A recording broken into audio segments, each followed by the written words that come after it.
انا مش هتكلم، لا هقول مساء ولا هقول صباح ولا هقول اي حاجه.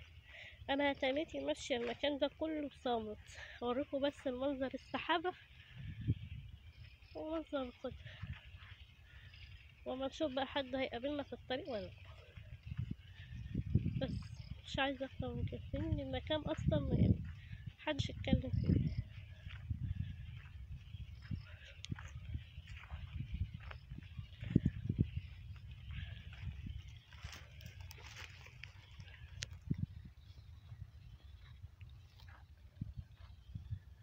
انا مش عارفه مش شايفين شجر البرتقال ده ولا لأ.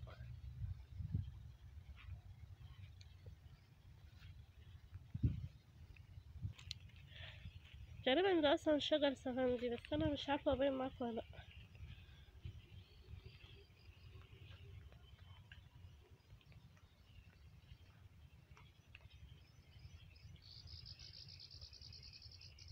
انا شايفاها كلمه جميله اوي، بس يلا مش عارفه يبين معاكم ايه.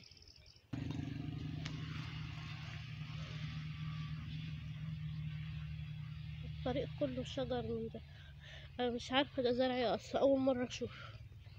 يعني انا راجل في المكان ده على طول، بس اول مره اشوف المنظر ده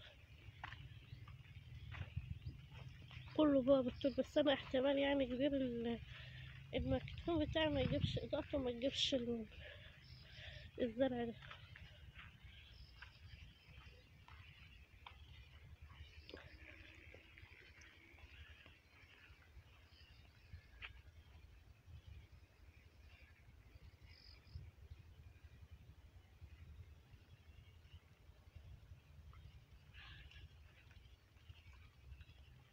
شكله جميل اوي الصراحه يعني.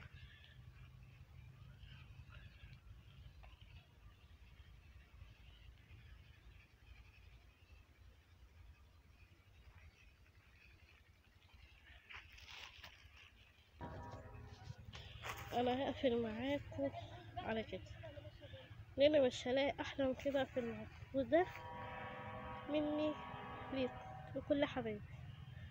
مستنيه تعليقاتكم، متنسوش الاشتراك في يوميات ونام. سلام.